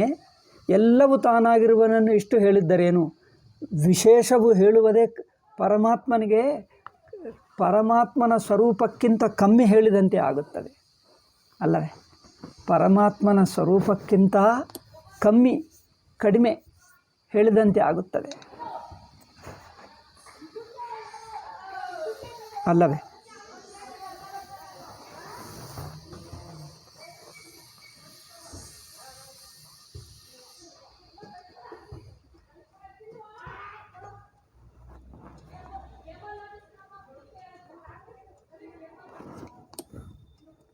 ಆದ್ದರಿಂದ ಪರಮಾತ್ಮನಿಗೆ ಕೆಲವು ಗುಣಗಳ ಸಮೇತವಾಗಿ ಉಪನಿಷತ್ತಿನಲ್ಲಿ ಉಪಾಸನೆಗಾಗಿ ಹೇಳುವುದುಂಟು. ಇಲ್ಲಿ ನೋಡಿ, ಸರ್ವಕಾರಣತ್ವ. ಇದಕ್ಕಂటే ಎಲ್ಲವೂ ತಾನೇ ಆಗುವುದರಿಂದ ಆ ತನ್ನಲ್ಲಿ ಒಂದು ಚೂರು ತಗೊಂಡು ಇದು ಪರಮಾತ್ಮ ಎಂದು ಹೇಳುವುದುಂಟು. ಏಕೆ? ಎಲ್ಲವೂ ತಾನೇ ಆಗುವುದರಿಂದ ಯಾವುದೇ ಒಂದು ಇಟ್ಕೋ ಪರವಾಗಿಲ್ಲ. ಎಲ್ಲವೂ ತಾನೇ ಆಗಿದ್ದರೆ ಇದು ನೀವು ಯಾವ ಕುರ್ಚಿಯಲ್ಲಿ ಕೂತಿದ್ದರೋ, ಯಾವ ರೂಮ್ನಲ್ಲಿದ್ದರೋ ಇದು ಅವಂದೇ. ಇದಿಟ್ಕೋ ಸಾಕು. ಎಲ್ಲವೂ ತಾನೇ ಆಗಿರುವವರನ್ನು ಯಾವ ಒಂದು ಇಟ್ಕೊಂಡರೂ ಅವನೇ ಆಗ್ತಾನೆ. ಆದ್ದರಿಂದ ಯಾವುದೇ ಒಂದು ಗುಣ ಇಟ್ಟು ಈ ಗುಣವು ಪರಮಾತ್ಮನೇ ಅಂದ್ಕೊಂಡು ಈ ಗುಣಕ್ಕೆ ಮಾತ್ರ ಇಟ್ಕೊಂಡು ನೀವು ಮಾಡ್ಕೊ. ಕೈಶ್ಚಿತ್ ವಿಶಿಷ್ಟ ಪರಮೇಶ್ವರ. ಒಂದಾನೊಂದು ಸ್ಪೆಷಲ್ ಗುಣ ಇಟ್ಟು, ಅಂದರೆ ಒಂದಾನೊಂದನ್ನೇ ಇದನ್ನೇ ಇಟ್ಕೊಂಡು ಮಾಡು. ಇದನ್ನೇ ಏಕೆ ಪರಮಾತ್ಮ ಇಲ್ಲೇ ಇರುತ್ತಾನ ಅಂದರೆ ಎಲ್ಲವೂ ತಾನೇ, ಎಲ್ಲವೂ ಆಗಿರುವವನು ಇಲ್ಲಿ ಎಂದು ಹೇಳಿದ್ದರೆ ತಪ್ಪೇನು? ಒಂದು ಕಡೆ ಭಾಷ್ಯಕಾರರು ಹೇಳ್ತಾರೆ, ಸಮಸ್ತ ಭೂಮಂಡಲಾಧಿಪತಿ, ಇಡೀ ಭೂಮಂಡಲಕ್ಕೆ ಅಧಿಪತಿ ಅಯೋಧ್ಯಾಧಿಪತಿ ಎಂದು ಹೇಳಿದ್ದರೆ ತಪ್ಪೇನು? ಸಮಸ್ತ ಭೂಮಂಡಲಾಧಿಪತಿಯನ್ನು ಅಯೋಧ್ಯಾಧಿಪತಿ ಎಂದು ಹೇಳಿದ್ದರೆ ಏನಾಗುತ್ತದೆ? ಏನು ತಪ್ಪೇನಿಲ್ಲ. ಏಕೆಂದರೆ ಇಡೀ ಭೂಮಂಡಲಕ್ಕೆ ಅಧಿಪತಿ ಆಗಿರುವವನು ಅಯೋಧ್ಯಕ್ಕೆ ಅಧಿಪತಿ ಆಗಲ್ಲವ? ಇಡೀ ಭಾರತ ದೇಶಕ್ಕೆ ಪ್ರಧಾನಮಂತ್ರಿ ಆಗಿರುವವನು ಒಂದು ಕಡೆ ಇಲ್ಲಿ ಕರ್ನಾಟಕಕ್ಕೆ ಇಲ್ಲಿಗೆ ಬಂದರೆ, ಇಲ್ಲಿ ಹೊಳೆ ನರಸೀಪುರದಲ್ಲಿ ಇವರು ಯಾರು ಅಂದರೆ ಇಲ್ಲಿ ಪ್ರಧಾನಮಂತ್ರಿ ಅಂದರೆ, ಪ್ರಧಾನಮಂತ್ರಿ ದಿಲ್ಲಿಯಲ್ಲಿರುತ್ತಾರೆ, ಇಲ್ಲಿ ಯಾರು ಎಂದು ಕೇಳ್ತಾರ ಯಾರಾದರೂ? ಅಂದರೆ ಅವರು ದಿಲ್ಲಿಗೆ ಪ್ರಧಾನಮಂತ್ರಿ, ನಮಗಲ್ಲವ? ಪ್ರಧಾನಮಂತ್ರಿ ಯಾವುದಕ್ಕೆ? ಇಡೀ ಭಾರತ ದೇಶಕ್ಕೆ. ಇಡೀ ಭಾರತ ದೇಶಕ್ಕೆ ಪ್ರಧಾನಮಂತ್ರಿ ಅಂದರೆ ಭಾರತ ದೇಶದಲ್ಲಿ ಯಾವ ರಾಜ್ಯಕ್ಕೆ, ಯಾವ ರಾಜ್ಯ ಅಂದರೆ ಯಾವ ಸ್ಟೇಟ್ಗೆ, ಯಾವ ರಾಜ್ಯಕ್ಕೆ ಪ್ರಧಾನಮಂತ್ರಿ? ಎಲ್ಲ ರಾಜ್ಯಗಳಿಗೆ. ಯಾವ ಜಿಲ್ಲೆಗಳಿಗೆ? ಎಲ್ಲ ಜಿಲ್ಲೆಗಳಿಗೆ. ಯಾವ ತಾಲೂಕಾಕ್ಕೆ? ಎಲ್ಲ ತಾಲೂಕುಗಳಿಗೆ. ಯಾವ ಊರಿಗೆ? ಎಲ್ಲ ಊರುಗಳಿಗೆ. ಪ್ರಧಾನಮಂತ್ರಿ ಯಾವುದಕ್ಕೆ? ಎಲ್ಲಕ್ಕೆ. ಇಡೀ ಭಾರತ ದೇಶಕ್ಕೆ ಪ್ರಧಾನಮಂತ್ರಿ ಒಂದು ಊರಿಗೆ ಪ್ರಧಾನಮಂತ್ರಿ ಎಂದು ಆಗಲ್ಲವ? ಅದರಿಂದ ನಮ್ಮ ಊರಿಗೆ ಪ್ರಧಾನಮಂತ್ರಿ, ಎಲ್ಲರಿಗೆ ಪ್ರಧಾನಮಂತ್ರಿ. ಹಾಗೆ ಇಡೀ ಬ್ರಹ್ಮಾಂಡಾಧಿಪತಿ ಪರಮಾತ್ಮ ನಮ್ಮ ಊರಿಗೆ ರಾಜ ಎಂದು ಹೇಳೋಕ್ಕಾಗಲ್ಲವ? ನಮ್ಮ ಊರಿಗೆ ರಾಜ ಹೇಗಾಗ್ತಾನೆ? ಇಡೀ ಬ್ರಹ್ಮಾಂಡಾಧಿಪತಿ. మరి ಅದೇ ಅರ್ಥ. ಇಡೀ ಬ್ರಹ್ಮಾಂಡಕ್ಕೆ ಅಧಿಪತಿ ಆಗಿರುವ ಪರಮಾತ್ಮ ನಿಮ್ಮ ಊರಿಗೆ ರಾಜನಾಗಲ್ಲವ? ನಿಮ್ಮ ತಾಲೂಕಾಕ್ಕೆ ರಾಜ ಆಗಲ್ಲವ? ನಿಮ್ಮ ಜಿಲ್ಲಾಕ್ಕೆ ಆಗಲ್ಲವ? ನಿಮ್ಮ ರಾಜ್ಯಕ್ಕೆ ಆಗಲ್ಲವ? ನಿಮ್ಮ ದೇಶಕ್ಕೆ ಆಗಲ್ಲವ? ಆಗುತ್ತಾನೆ. ಅಂದರೆ ಎಲ್ಲ ತಾನೇ ಆಗಿರುವನನ್ನು ಒಂದಾನೊಂದು ಜಿಲ್ಲಾಕ್ಕೆ ಅಧಿಪತಿ, ಒಂದು ರಾಜ್ಯಕ್ಕೆ ಅಧಿಪತಿ, ಒಂದು ತಾಲೂಕಾಕ್ಕೆ ಅಧಿಪತಿ ಎಂದು ಹೇಳುವುದು ಅವರ ಅನಂತ ಶಕ್ತಿಯಿಂದ ಒಂದು ಚೂರು ಶಕ್ತಿ ತಗೊಂಡು ಆರಾಧನೆ ಮಾಡುವುದಕ್ಕೆ, ಅಂದರೆ ಅವನನ್ನು ನೆನಪಿಸಿಕೊಳ್ಳುವುದಕ್ಕೆ, ಅವರನ್ನು ಪೂಜ್ಯ ಭಾವದಿಂದ ನೋಡುವುದಕ್ಕೆ ಹೇಳುವುದು. ಒಬ್ಬನಿಗೆ ಉದಾಹರಣೆ ಹೇಳ್ತೀನಿ. ಒಬ್ಬನಿಗೆ ಸಣ್ಣ ಹುಡುಗ, ಅವನಿಗೆ ಅರ್ಥವಾಗಲ್ಲ. ಅವನು ಎಷ್ಟು ಓದಿಕೊಂಡ ಅಂದರೆ ಅವನಿಗೆ ಅರ್ಥವೇ ಆಗಲ್ಲ. ಸಣ್ಣ ಮಗು. ಅವ್ರು ಯಾರೋ ಹೇಳಿದರು MA ಓದಿದ. MA ಅಂದರೆ 10ನೇ ಕ್ಲಾಸನ್ನು ಓದಲಿಲ್ಲವಾ? 10ನೇ ಕ್ಲಾಸು 10th ಕ್ಲಾಸ್ ಆಗಲಿಲ್ಲವಾ MA ಅಂದರೆ? ಅಲ್ಲಪ್ಪ, MA ಅಂದರೆ 10ಕ್ಕಿಂತ ಹೆಚ್ಚು. ಬಟ್ ಅವನೇ ಅಂದ್ಕೊಳ್ತಾನೆ MA ಅಂದರೆ 10 ಕ್ಲಾಸ್ ಆಗಲಿಲ್ವಾ, 10th ಕ್ಲಾಸ್ ಆಗಲಿಲ್ಲವಾ? ಅಂದರೆ ಅವ್ರಿಗೆ MA ಅಂದರೆ ಏನೂ ಅರ್ಥವಾಗ್ತಾ ಇಲ್ಲ. ಅವ್ರಿಗೇನು ಹೇಳಬೇಕು? ನಿಮ್ಮ ಊರಿನಲ್ಲಿ ಅವರಿದ್ದಾನೆ ನೋಡಿ, PUC ಓದಿದವನು, ನಿಮ್ಮ 9th ಕ್ಲಾಸ್ ಪಾಸಾಗಿರೋನಿದ್ದಾನಲ್ಲ, ಅವ್ರಿಗಿಂತ ಹೆಚ್ಚು ಅಂತ ಹೇಳಬೇಕು. ಅಂದರೆ ಯಾವುದೇ ಒಂದು ತೋರಿಸಿ ಅಷ್ಟಿದ್ದಾನೆ ಅಂದರೆ ಅಮ್ಮೋ ಅವ್ರು ದೊಡ್ಡವನೇ ಅನಿಸುತ್ತೆ ಅಲ್ಲವೇ? ಅಂದರೆ ನಮಗೆ ಗೊತ್ತಿರುವ ಲೆಕ್ಕದಿಂದ ನೋಡಿಕೊಂಡ್ರೆ ಅಮ್ಮೋ ಅವರು ದೊಡ್ಡವನು ಹೇಳ್ತಾನೆ. ಅವರು ನಿಜವಾಗಿ ನೀವು ಹೇಳಿದ್ದಕ್ಕಿಂತ ಹೆಚ್ಚಿದ್ದಾನೆ. ಇವರಿಗೆ ದೊಡ್ಡ ಅನಿಸಿದ್ದರೆ ಸಾಕು. ಇವರಿಗೆ ದೊಡ್ಡ ಅನಿಸಿದ್ದರೆ ಅವ್ರಿಗೇನೋ ಒಂದು ಪೂಜ್ಯ ಭಾವ, ಆದರ ಭಾವ ಇರುತ್ತದೆ. ಅದಕ್ಕೋಸ್ಕರ ಅವರೇನು ಹೇಳ್ತಾರೆ? ಅವ್ರಿಗೇನು ಹೇಳ್ತಾರೆ? ಇದಕ್ಕಿಂತ ಹೆಚ್ಚಿನವನು, ವಿಶೇಷ ಎಂದು ಹೇಳ್ತಾರೆ. 1-2 ನಿಮಿಷಪ್ಪ, 2-3 ನಿಮಿಷಕ್ಕೆ ಮುಗಿಸ್ತೀನಿ. ಆಯಿತು.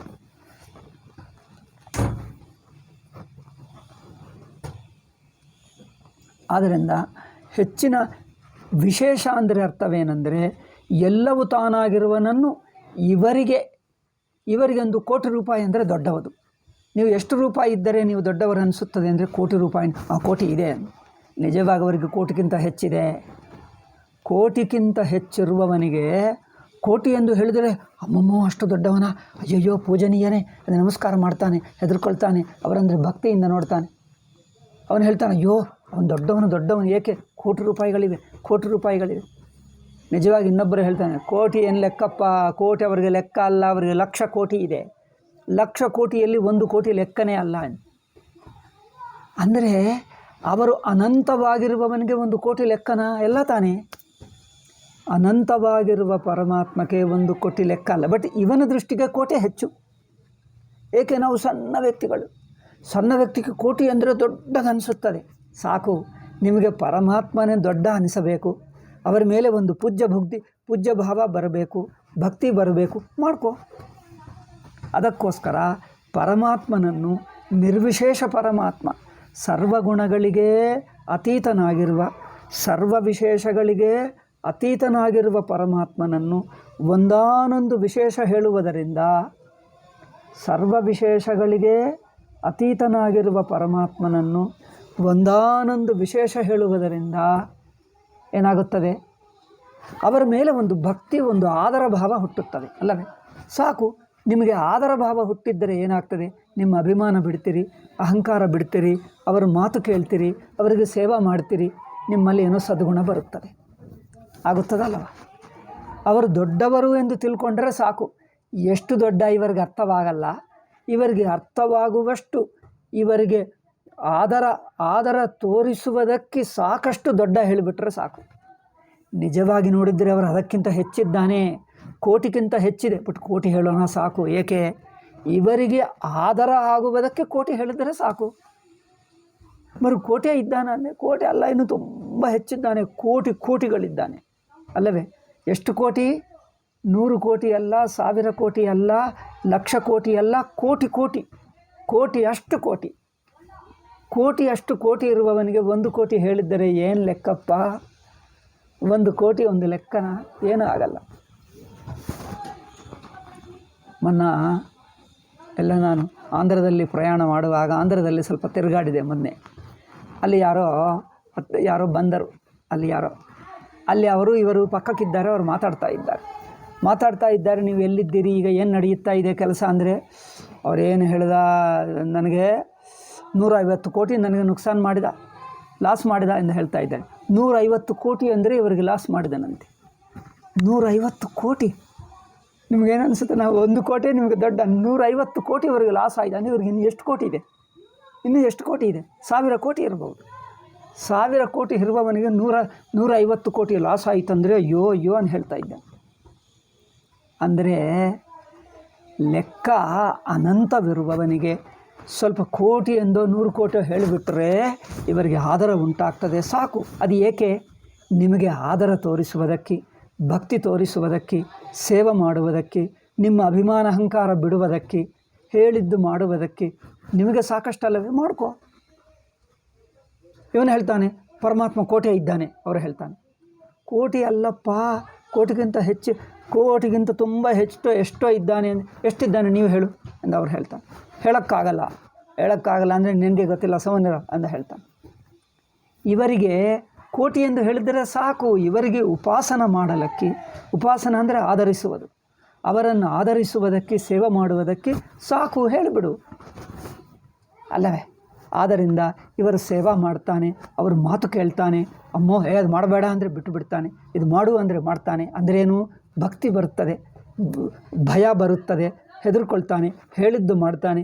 ಇವರಿಗೆ ಇಂದ್ರಿಯ ನಿಗ್ರಹ ಬರುತ್ತದೆ, ಮನೋನಿಗ್ರಹ ಬರುತ್ತದೆ, ಶಿಸ್ತು ಬರುತ್ತದೆ, ಡಿಸಿಪ್ಲಿನ್ ಶಿಸ್ತು ಬರುತ್ತದೆ, ವಿನಯ ಬರುತ್ತದೆ, ಆದರ ಬರುತ್ತದೆ, ಪುಣ್ಯ ಬರುತ್ತದೆ, ಎಲ್ಲ ಬರುತ್ತೆ. ಆಗುತ್ತದೆ ಅಲ್ಲವ? ಹೀಗೆ ಪರಮಾತ್ಮನಿಗೆ ಒಂದಾನೊಂದು ವಿಶೇಷ ಗುಣ ಹೇಳಿಬಿಟ್ಟರೆ ಅಮ್ಮೋ ಅಷ್ಟು ದೊಡ್ಡ ಗುಣವ? ಭಕ್ತಿಯಿಂದ ಆರಾಧಿಸ್ತಾನೆ, ವಿನಯದಿಂದ ಆರಾಧಿಸ್ತಾನೆ, ಅವರ ಅಹಂಕಾರ ಅಭಿಮಾನ ಬಿಡುತ್ತಾನೆ, ಹೇಳಿದ್ದು ಮಾಡ್ತಾನೆ, ಅವರಿಗೆ ಶರಣು ಹೊಕ್ಕುತ್ತಾನೆ, ನಮಸ್ಕಾರ ಮಾಡ್ತಾನೆ, ಬಗ್ಗೆ ಇರುತ್ತಾನೆ, ಸಜ್ಜನನಾಗುತ್ತಾನೆ. ಹೀಗೆ ಸೇವಾ ಮಾಡಿ ಕೆಲವು ದಿವಸಕ್ಕೆ ಸಜ್ಜನನಾಗುತ್ತಾನೆ, ಪುಣ್ಯ ಬರುತ್ತದೆ, ಹಣ ಬರುತ್ತದೆ, ಸಜ್ಜನನಾಗುತ್ತಾನೆ. ಏನೋ ಸೇವಾ ಮಾಡಿ ಸದ್ಗುಣಗಳನ್ನು, ಶಿಸ್ತನ್ನು ಕಲಿತುಕೊಳ್ತಾನೆ. ಒಳ್ಳೆಯದ ಅಲ್ಲವ? ಇದು ಪರಮಾತ್ಮಕ್ಕೆ ಒಂದು ವಿಶೇಷವನ್ನು ಹೇಳಿಬಿಟ್ಟರೆ ಉಪಯೋಗ, ಸಾಧಕರಿಗೆ ಉಪಯೋಗ. ನೀವು ಎಲ್ಲ ನಿರ್ವಿಶೇಷ, ಏನು ಲೆಕ್ಕಕ್ಕೆ ಬರಲ್ಲ, ಎಷ್ಟು ಏನು ಹೇಳೋಕ್ಕಾಗಲ್ಲ ಅಂದರೆ ಹೇಳಿದರೆ ತಗೊಂಡು ಬಾಪ್ಪ, ಏನು ಲೆಕ್ಕಕ್ಕೆ ಬರಲ್ಲ ಎಂದು ಹೇಳಿದರೆ ಅವ್ರಿಗೇನು ಭಕ್ತಿ ಹುಟ್ಟಲ್ಲ, ಏನಿಲ್ಲವಾ? ಏನಂದ್ರೆ ಈಗ ಎಷ್ಟು ಹೇಳೋಕ್ಕಾಗಲ್ಲ, ಏನೋ ಇದ್ದಾನೆ ಹೋಗಿಬಿಡ ನಮಗೆ ಯಾಕೆ ಅಂತ ಹೇಳ್ತಾರೆ. ನಿರ್ವಿಶೇಷ ಅಂದರೆ ಇವರಿಗೆ ಉಪಾಸನಕ್ಕೆ ಹೊಂದಲ್ಲ. ಆದ್ದರಿಂದ ಉಪನಿಷತ್ತಿನಲ್ಲಿ ಪರಮಾತ್ಮನ 2 ಬಗೆ ಹೇಳುತ್ತದೆ. ಅನಂತ ಅಖಂಡ ಅದ್ವಿತೀಯ, ಲೆಕ್ಕಕ್ಕೆ ಆಗದಂತೆ, ಲೆಕ್ಕನೆ ಮಾಡೋಕ್ಕಾಗದಷ್ಟು ಹೇಳಿದರೆ ಮನಸ್ಸು ಹಿಡಿತಕ್ಕೆ ಬರಲ್ಲ. ಮನಸ್ಸಿನ ಹಿಡಿತಕ್ಕೆ ಬರಲ್ಲ, ಅದು ಅನಂತ ಆಗುತ್ತದೆ. ಈ ಅನಂತ ಎಂಬುದು ಜ್ಞಾನ ಸ್ವರೂಪ.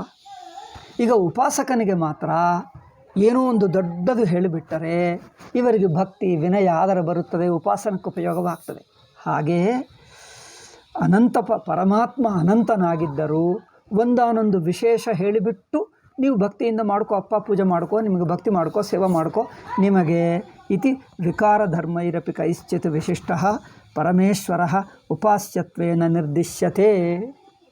ಪರಮಾತ್ಮನು ಇಂಥ ಗುಣಗಳಿರುವವನು, ಇಂಥ ಶಕ್ತಿ ಉಳ್ಳವನು, ನೀವು ಉಪಾಸನ ಮಾಡ್ಕೋ, ಭಕ್ತಿಯಿಂದ ಸೇವೆ ಮಾಡ್ಕೋ, ನಿಮಗೆ ಹಣ ಬರುತ್ತದೆ, ನಿಮಗೆ ಪುಣ್ಯ ಬರುತ್ತದೆ, ಆರೋಗ್ಯ ಒಳ್ಳೆಯದಾಗ್ತದೆ, ಸದ್ಗುಣಗಳು ಬರುತ್ತದೆ, ಶಿಸ್ತು ಬರುತ್ತದೆ, ಮಾಡ್ಕೋ ಎಂದು ಹೇಳಿಬಿಡ್ತೀವಿ. ಇದು ಏಕೆ? ಉಪಾಸನಕ್ಕೆ. ಅಂದರೆ ಇವನಿಗೆ ಇಷ್ಟು 100 ಅಂದರೆ 1 ಕೋಟಿ ರೂಪಾಯಿ ಇದೆ ಎಂದು ಹೇಳಿದ್ದು ಇವರಿಗೆ ಸೇವಕ್ಕೆ ಬೇಕಾದಷ್ಟು ಹೇಳಿದ್ದೇವೆ ಹೊರತು ಅವನು ಅಷ್ಟೇ ಇದ್ದಾನೆ ಎಂದಲ್ಲ, ಅವನು ಇನ್ನೂ ಎಷ್ಟೋ ಇದ್ದಾನೆ. ಆದ್ದರಿಂದ ಉಪಾಸಕನಿಗೋಸ್ಕರ ಹೇಳಿರುವ ಪರಮಾತ್ಮ ಗುಣ ಅದು ಅಷ್ಟೇ ಎಂದಲ್ಲ. ನಿಮಗೆ ಉಪಾಸನಕ್ಕೋಸ್ಕರ ಹೇಳಿದ್ದೆ ಅಷ್ಟೇ ಹೊರತು ಅವನಿರುವನೇ ಅಷ್ಟೇ ಎಂದು ಹೇಳಲಿಲ್ಲ. ಅವನಿರುವುದನ್ನು ಬೇರೆ, ನಿಮಗೆ ಉಪಾಸನಕ್ಕೆ ಬೇಕು ಇಷ್ಟು ಇಟ್ಕೋ ಸಾಕು. ಇದು ಅದ್ವೈತಿಗಳಲ್ಲದವರು ಅರ್ಥ ಮಾಡ್ಕೊಳ್ತಾ ಇಲ್ಲ. ಅವರು ನಿರ್ವಿಶೇಷ ಅಂದರೆ ಕಡೆಗಣಿಸಿ ಮಾತಾಡ್ತಾ ಇದ್ದಾರೆ. ವಿಶೇಷ ಅಂದರೆ ನಮ್ಮ ದೇವರೇ ಶ್ರೇಷ್ಠ, ವಿಶೇಷ ಇದ್ದಾನೆ, ವಿಶೇಷ ಇರಬೇಕು, ಸ್ಪೆಷಲ್ ಇರಬೇಕು, ಇಷ್ಟು ದೊಡ್ಡವನಾಗಬೇಕು, ಇಷ್ಟಿರಬೇಕು, ಅವ್ರಿಗೆ ಅರ್ಥವಾಗ್ತಾ ಇದೆ. ಆದರೆ ಉಪನಿಷತ್ತಿನಲ್ಲಿ ಸವಿಶೇಷ ನಿರ್ವಿಶೇಷ ಎರಡೂ ಉಂಟು. ಸವಿಶೇಷ ಬೇರೆ ಅಲ್ಲ, ಅದೇ ಪರಮಾತ್ಮನನ್ನು ಅಂದರೆ ಲೆಕ್ಕಕ್ಕೆ ಬಾರದಂಥ ಅನಂತವಾಗಿರುವ ಪರಮಾತ್ಮನನ್ನು ಒಂದು ಹೆಚ್ಚಿನ ಗುಣ ಎಂದು ಹಾಕಿ ನಿಮಗೆ ಉಪಾಸನಕ್ಕೆ ಅಂದರೆ ನಿಮಗೆ ಶ್ರದ್ಧಾ ಭಕ್ತಿ ಸೇವಾ ಆರಾಧನಾ ನಿಮಗೆ ಒಂದು ಡಿಸಿಪ್ಲಿನ್ ಶಿಸ್ತು ಆಗಲಿ, ಸೇವಾ ಆಗಲಿ, ಆರಾಧನಾ ಆಗಲಿ ಅಂದರೆ ನಿಮಗೋಸ್ಕರ ಹೇಳಿತ್ತು ಅಲ್ಲವೇ? ತು ವಿಕಾರ ಧರ್ಮೈರಪಿ ಕೈಶ್ಚಿತ್ ವಿಶಿಷ್ಟ ಪರಮೇಶ್ವರ ಉಪಾಸ್ಯತ್ವೇನ, ಉಪಾಸನಗೋಸ್ಕರ ಹೇಳುತ್ತದೆ. ಅದಕ್ಕೋಸ್ಕರ ಪರಮಾತ್ಮ ಅಂದರೆ ಏನು ಅಂದ್ಕೊಂಡಿದ್ದಿ? ಎಲ್ಲ ಕೆಲಸಗಳು ಮಾಡ್ತಾನೆ, ಎಲ್ಲ ಸಂಕಲ್ಪಗಳು ಮಾಡ್ತಾನೆ, ಎಲ್ಲ ಗುಣಗಳು ಅವರ ಹತ್ತಿರ ಇದೆ. ಯಾವ ಗುಣ ಆದರೂ ಅವರ ಹತ್ತಿರ ಇದೆ, ಯಾವುದು ಬೇಕಂದರೆ ಅವರ ಹತ್ತಿರ ಸಿಗ್ತದೆ. ಹೀಗೆ ಹೇಳುವುದರಿಂದ ಒಂದು ದೊಡ್ಡ ಮಾಲ ಆಗಿದ್ದಾನೆ ಪರಮಾತ್ಮ. ಮಾಲೆ ಪರಮಾತ್ಮ, ಯಾವುದು ಬೇಕಂದರೆ ಅದು ಸಿಗ್ತದೆ. ವಿದ್ಯೆ ಬೇಕಾ? ಅಷ್ಟಲಕ್ಷ್ಮಿ ಹೇಳಿದರು, ಅಷ್ಟ ಏಕಮೆ 100 ಲಕ್ಷ್ಮಿ ಹೇಳಬಹುದು. ಎಲ್ಲ ಲಕ್ಷ್ಮಿ ತಾನೆ, ಮಣ್ಣು ಲಕ್ಷ್ಮಿ ತಾನೆ, ಕಳ್ಳು ಲಕ್ಷ್ಮಿ ತಾನೆ, ನೀರು ಲಕ್ಷ್ಮಿ ತಾನೆ, ಏನು ಗಾಳಿ ಲಕ್ಷ್ಮಿ ತಾನೆ, ಯಾವುದು ಪ್ರಾಣಲಕ್ಷ್ಮಿ ತಾನೆ. ಇಂಥದ್ದು ಕೇಳಿದ್ದೀರಾ ನೀವು? ನಾನು ಹೇಳ್ತೀನಿ ಎಲ್ಲ ಲಕ್ಷ್ಮಿ. ಕಾಲಲಕ್ಷ್ಮಿ ತಾನೆ, ದೇಶಲಕ್ಷ್ಮಿ ತಾನೆ, ವಸ್ತು ಲಕ್ಷ್ಮಿ ತಾನೆ, ಏನು ಹೇಳಬೇಕಪ್ಪ, ಎಲ್ಲ ಹಾಕ್ತಾನೆ. ಪ್ರಾಣಲಕ್ಷ್ಮಿ ತಾನೆ, ಊಟ ಲಕ್ಷ್ಮಿ ತಾನೆ, ಅನ್ನಲಕ್ಷ್ಮಿ, ವಿದ್ಯಾಲಕ್ಷ್ಮಿ, ಎವ್ರಿಥಿಂಗ್. ಯಾವುದು ಸಂತಾನ ಲಕ್ಷ್ಮಿ, ಉದ್ಯೋಗ ಲಕ್ಷ್ಮಿ, ಪತ್ನಿ ಲಕ್ಷ್ಮಿ, ಮಕ್ಕಳ ಲಕ್ಷ್ಮಿ, ಸಂತಾನ ಲಕ್ಷ್ಮಿ, ಯಾವುದು ಬೇಕಂದರೆ ಅದು ಎಲ್ಲವೂ ತಾನೇ. ಬಸ್ಸು ಬೇಕಾ? ಬಸ್ಸು ಲಕ್ಷ್ಮಿ, ಟಿಕೆಟ್ ಬೇಕಾ? ಟಿಕೆಟ್ ಲಕ್ಷ್ಮಿ, ವೀಸಾ ಬೇಕಂದರೆ ವೀಸಾ ಲಕ್ಷ್ಮಿ. ಏನಂದರೆ ಅದು ಅಂದರೆ ಅನಂತ ಲಕ್ಷ್ಮಿ ತಾನು, ಎಲ್ಲವೂ ತಾನೇ. ಅನಂತವನ್ನು ನಿಮಗಿಷ್ಟು ಬೇಕಂದರೆ ಇಷ್ಟೇ ಇಟ್ಕೊಂಡು ಆರಾಧನೆ ಮಾಡ್ತೀವಿ. ನಿಮಗಿಂತ ಹೆಚ್ಚಿದ್ದರೆ ಸಾಕು, ಭಕ್ತಿ ಹೊಂದುತ್ತದೆ, ಸೇವೆ ಮಾಡಬಹುದು, ಶಿಸ್ತಿನಿಂದ ಬರ್ತದೆ. ಬಾಪ ಇಲ್ಲಿಡು, ಆ ಗ್ಲಾಸ್ ಮೇಲೆ ಇಟ್ಟು ಹೋಗು. ಗ್ಲಾಸ್ ಇದು ನೋಡಿದ ಮೇಲೆ ಅಲ್ಲೇ ಅಲ್ಲೇ ಅಲ್ಲೇ ಅಲ್ಲೇ ಗ್ಲಾಸ್ ಲೋಟದಲ್ಲಪ್ಪ, ಗ್ಲಾಸ್ ಲೋಟಪ್ಪ.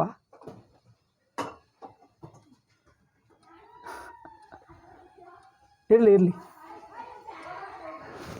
ಆಯಿತು.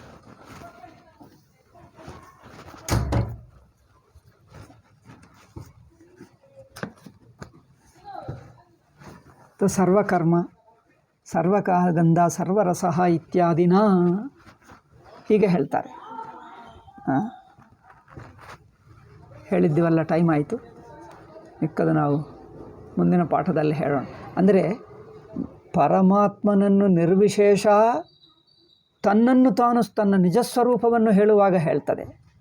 ಒಂದು ಉಪಾಸನೆ ಮಾಡಬೇಕಂದ್ರೆ ನಿಮಗೆ ಉಪಾಸನಕ್ಕೆ ಅನುಕೂಲ ಆಗಬೇಕು. ಎಲ್ಲ ತಾನೇ ಅಂದರೆ ಮನಸ್ಸು ನಿಲ್ಲುವುದೇ ಇಲ್ಲ. ಏನೆಂದು ನಾನು ಯೋಚನೆ ಮಾಡಬೇಕು? ಅವರಿಗೆ ಭಕ್ತಿ ಹುಟ್ಟಲ್ಲ, ಶ್ರದ್ಧಾ ಭಕ್ತಿ ಹುಟ್ಟಲ್ಲ, ಆದರಣೆ ಹುಟ್ಟಲ್ಲ. ಇಷ್ಟು ದೊಡ್ಡವನೆಂದರೆ ಅಮ್ಮೋ ಇಷ್ಟು ದೊಡ್ಡವನ, ಆಹಾ ಸ್ಪೆಷಲ್ ಆಗಿದ್ದಾನೆ ಅಂದರೆ ಜನರಿಗೆ ಸ್ಪೆಷಲ್ ಎಂದು ಹೇಳಿದ್ದರೆ ಏನೋ ದೊಡ್ಡ ಆದರ, ಏನೋ ಹೆಚ್ಚಿನ ರುಚಿ, ಹೆಚ್ಚಿನ ಆಸಕ್ತಿ ಆಗುತ್ತದೆ. ಹಾಗೆ ಹೆಚ್ಚಿನ ಆಸಕ್ತಿನಿಂದ ಅವರು ಮಾಡ್ತಾನೆ, ಅದಾಗುತ್ತದೆ. ಇದು ಆಗಬೇಕು. ಅದಕ್ಕೋಸ್ಕರ ಸಗುಣ ಸವಿಶೇಷ ಹೇಳಿದ್ದು ಅನಂತ ಪರಮಾತ್ಮನದು ಔಪಾಧಿಕವೇ. ತಾನು ಮಾತ್ರ ಅಷ್ಟು ಇಷ್ಟು ಎಂದು ಯಾವ ವಿಶೇಷ ಹೇಳೋಕ್ಕಾಗಲ್ಲ. ಇದು ಜನರಿಗೆ ಅರ್ಥವಾಗದೆ ದ್ವೈತಿಗಳು ಕೆಲವರು, ಅಂದರೆ ಅದ್ವೈತಿಗಳಲ್ಲದವರೆಲ್ಲರೂ ಏನೆಂದು ತಪ್ಪು ಮಾಡಿ ತಿಳ್ಕೊಂಡರು, ವಿಶೇಷವೇ ಹೆಚ್ಚು, ನಿರ್ವಿಶೇಷ ಅಂದರೆ ಶೂನ್ಯ ಎಂದು ತಿಳ್ಕೊಂಡು ಬಿಟ್ಟು ನಾಸ್ತಿಕರು ಎಂದು ಅದ್ವೈತಿಗಳನ್ನು ಹೇಳಿಬಿಟ್ಟರು. ಅದ್ವೈತಿಗಳು ನಾಸ್ತಿಕರು ಎಂದು ಹೇಳಿಬಿಟ್ಟರು. ನಮ್ಮದೇ ವಿಶೇಷ ಎಂದು. ಅದ್ವೈತಿಗಳು ಹೇಳುವುದು ಸ್ವಲ್ಪ ಸೂಕ್ಷ್ಮವಾಗಿದೆ, ಅವರಿಗೆ ಅರ್ಥವಾಗ್ತಾ ಇಲ್ಲ. ಅವರು ತಪ್ಪಾಗಿ ತಿಳ್ಕೊಂಡು ತಮ್ಮದೇ ಶ್ರೇಷ್ಠ ಎನ್ನುವುದು ಒಂದು. ಇನ್ನೊಂದೇನೆಂದರೆ ಅದ್ವೈತಿಗಳನ್ನು ಕಡೆಗಣಿಸಿ ಮಾತಾಡುವುದು. ಅದ್ವೈತಿಗಳಿಗೆ ಈಶ್ವರನೇ ಇಲ್ಲ, ಅದ್ವೈತಿಗಳಿಗೆ ಸಗುಣ ಪರಮಾತ್ಮ ಸವಿಶೇಷ ಪರಮಾತ್ಮನೇ ಇಲ್ಲ, ಅವರಿಗೆ ಆರಾಧನಾ ಭಕ್ತಿಯೇ ಇಲ್ಲ, ಆರಾಧನಾ ಇಲ್ಲ, ಭಕ್ತಿ ಇಲ್ಲ, ಅವರು ನಾಸ್ತಿಕರು ಎಂದು ಹಾಗೇನಲ್ಲ. ಇದು ಅವರು ಸರಿಯಾಗಿ ಅರ್ಥ ಮಾಡಿಕೊಂಡಿಲ್ಲ. ಆಯಿತು, ಇದನ್ನು ಮತ್ತೆ ಮುಂದಿನ ಪಾಠ ಹೇಳೋಣ. ಓಂ ಶಾಂತಿ ಶಾಂತಿ ಶಾಂತಿ. ಹರಿ ಓಂ ಶ್ರೀ ಗುರುಭ್ಯೋ ನಮಃ. ಹರಿ ಓಂ ತತ್ಸತ್. నిన్నే తెలుగు ప్రవచన ఆగలిల్ల. నిన్నటి రోజు తెలుగు ప్రవచనం చెప్పలేకపోయాను, వేరే ఏదో అనుకోకుండా వచ్చేసింది. ఎప్పుడో చెప్పుదాం. ఈరోజు వీలైతే సాయంత్రం చూస్తాను, 7 నుంచి 8కి వీలైతే. ಆಗಿದ್ದರೆ ಇವತ್ತು ಸಂಧ್ಯೆಗೆ ನೋಡೋಣ, ಆಗುತ್ತದೆ. ಯಾಕಂದರೆ ಈ ವಾರ ಆಗಲಿಲ್ಲ, ಮತ್ತು ಮುಂದಿನ ಸೋಮವಾರ ಆಗಬೇಕಾಗ್ತದೆ. ಪ್ರಯತ್ನ ಮಾಡ್ತೀನಿ. ಆಯಿತು, ಹೇಳೋಕ್ಕಾಗಲ್ಲ. ಅನುಕೂಲವಿದ್ದರೆ, ಬೇರೆ ಏನಾದರೂ ಡಿಸ್ಟರ್ಬೆನ್ಸ್ ಆಗದಿದ್ದರೆ ಮಾಡ್ತೀವಿ, ಇಲ್ಲದಿದ್ದರೆ ಬಿಡು.